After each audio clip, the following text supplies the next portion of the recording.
relationships. It's about working across the lines, and it's learning to respect and trust others that you serve with. This is so very important. Yeah, I use your mic. Yes, you Our may. battery's totally out. They're Thank full of you. hot air. I could shout with my marching band voice, but you wouldn't like it, so this is a way more pleasant. I know that there are politicians years ago who said we're going to defeat everything Obama does. I don't think that's good government. I think that's a scorched earth policy.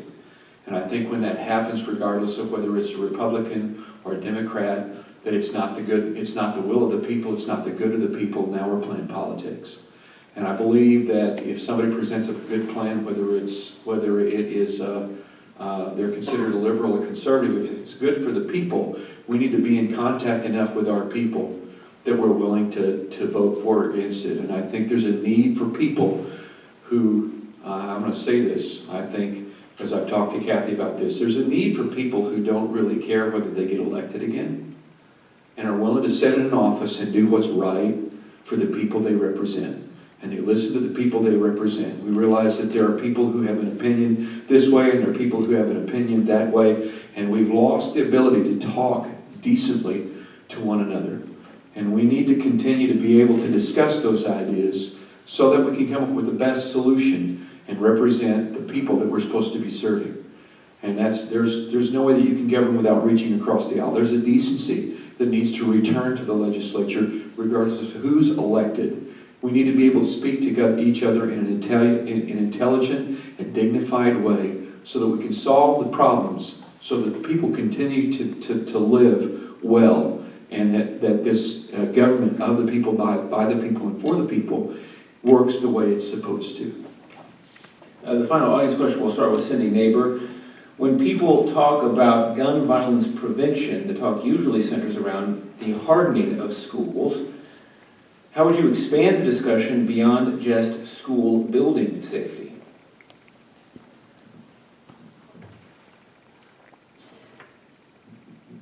We've had this discussion in the legislature in groups, I would say.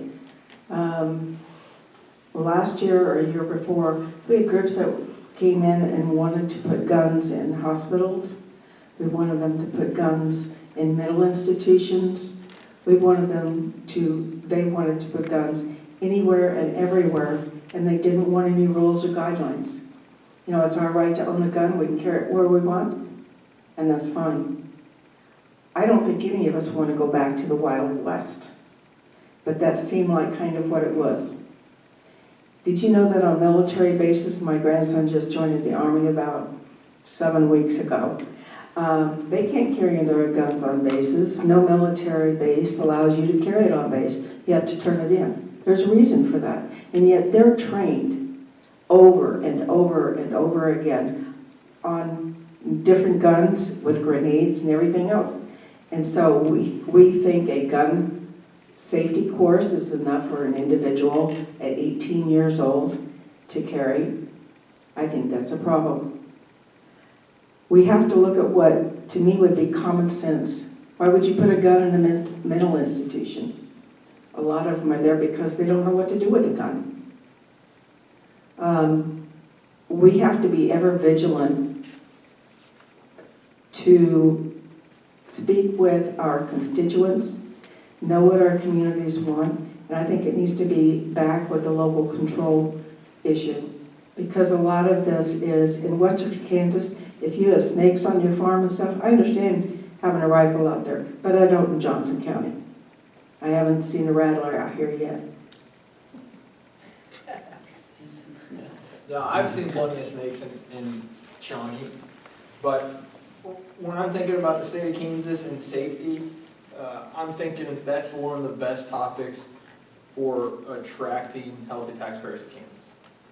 And I think that if the state of Kansas, the legislature, were to market quality safety data, which we have, the state of Kansas does have quality safety data. If we're able to market that smarter, I think definitely we can reduce what little violence there is, and we can attract healthy taxpayers.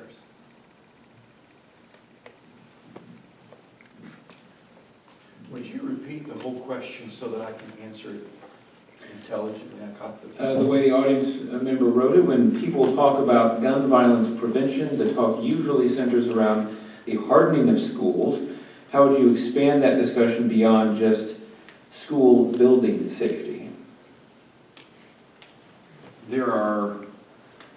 The media likes to paint anybody who likes guns as the avid, all the way right, I'm for guns anywhere, anytime. I grew up with shotguns in our house. I grew up a hunter. My dad was a farm boy. They were always under lock and key. And there are reasonable, I know Kathy is for legislation that would ban certain types of assault guns because there are certain things that are just reasonable, not reasonable to have in certain hands. And when you talk about military bases, my son is security forces with the United States Air Force. So he's one of the ones that does carry a gun, and he's aware that everybody he's serving knows how to carry a gun. So there are places where it's appropriate. I agree with what Cindy said with regards to the need for it changes with the location. We have to be reasonable about that. One fix doesn't fix all of it, but common sense has to come into play with regards to general safety and guns. There are places where they're necessary, there are places where they aren't. And so I agree. We are through the audience questions. We're a little bit before 8, so if you will indulge me, there are 2 questions that were written by members of SMAC that I think pertain to particularly important, you could say controversial or newsworthy topics that you might want to get your opinions on. So I'll ask those 2 questions and then we'll wrap up. So we can start this second to last question with Steve Gordon. What is your perspective on the various court rulings such as Gannon regarding school funding equity and adequacy? Well, I think I stated earlier that I don't believe, and I understand what Cindy said with regards to why the court spoke into that. I still believe, Kathy still believes it's an overreach of the court to be telling the legislators how to fund the schools because by design, the legislators are supposed to be in the ear of the people, or their ear is supposed to be in response to the people, and the court does not have that access. So I believe it's an overreach. Kathy believes it's an overreach of the Supreme Court to do that. I think the Supreme Court wants the legislature to get it figured out. And I think the Board of Education, the State Board of Education, can get it figured out. And I think the way to figure it out is to improve academic achievement. We want less failure, and to do that, we can incentivize academic achievement. I think that's the best answer.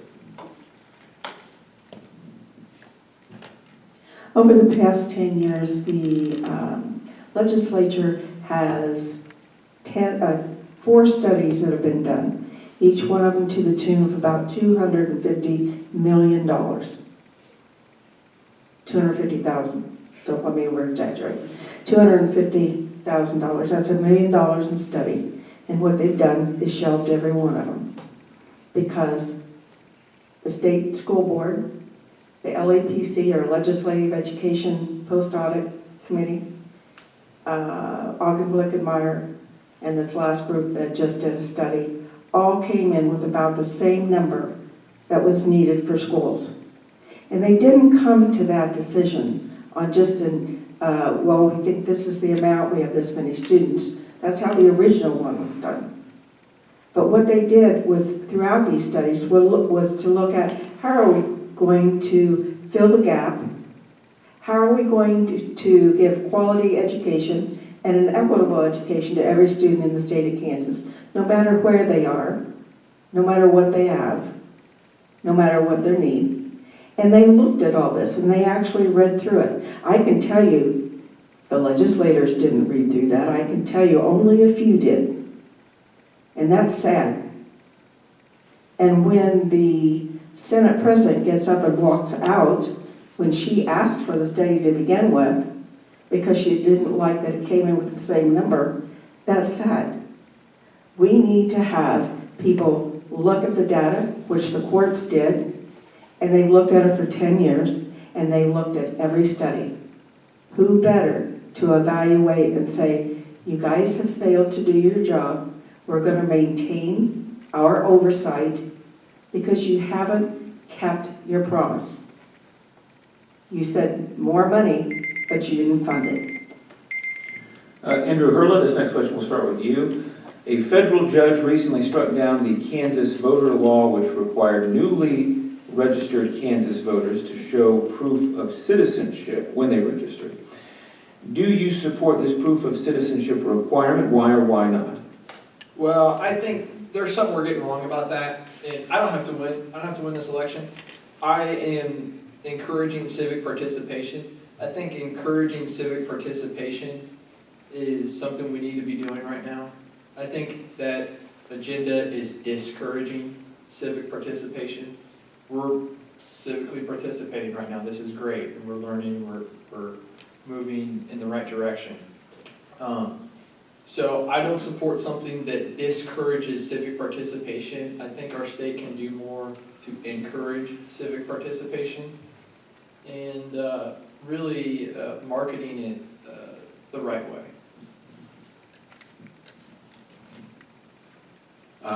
When I say I mean Kathy. The things that are necessary to show citizenship when you're voting are already necessary for other things like a driver's license and passports that you have to get. I think it's coming in the not so very near future. It's probably the wrong way to say it. I think it's coming that there's a time coming when everybody in the world is going to have a passport. The difficulty of providing the documents, I think, is one of the biggest obstructions to showing proof of citizenship when you're voting. And there are those who postulate that's just put on us by people who want to reduce the amount of voters on one side or the other. I don't think that's what's driving it. I think what we want is ultimately an honest vote. And what's required, the paperwork required to show ID, government ID, we have to have driver's licenses already, is not that big a deterrent to voting. And I hold the election people responsible for making sure that the people who are voting are actually citizens of the country and have earned the right to vote.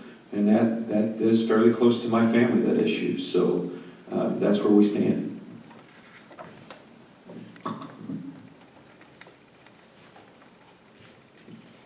The right to vote is a gift that has been given to each one of us in the United States. When people talk about immigrants or non-citizens, everyone in this room, unless you are a Native American, is an immigrant. That's true. Because somewhere in your family, they came to this country and you've come into this world.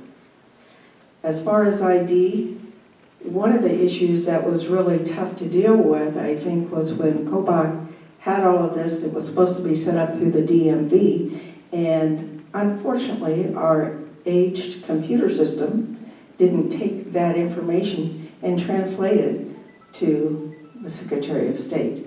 So we had thousands and thousands of individuals who thought they were registered and got to the polls, and they weren't, because there was a glitch in the computer translation. We also have elderly people who are in nursing homes, and maybe they don't have a driver's license, but they have to go get a voter ID. And I asked someone in the election group what these people needed to do, because it was going to require this one family to get the grandmother on a stretcher, take her to the DMV to have her picture taken. It wasn't an easy process. So I think a driver's license is very important, or an ID card, but I can tell you, Kobach is the only one in the entire United States that has prosecutory power. Why do we need that? We are discouraging people in the state from voting, and we've had maybe 4 or 5 cases that have been minors. Well, we are just a few minutes before 8, so I want to thank the candidates. Give them a round of applause for coming out before July. And thank you to the Shawnee Mission Area Council. Thank you to Kathy and Devin and Denise for hosting me and hosting the candidates and hosting you tonight for this forum. That's all that I have. Happy 4th of July, and enjoy fireworks, barbecue, hot dogs, whatever you're going to do tomorrow. Enjoy the day off. Thank you very much.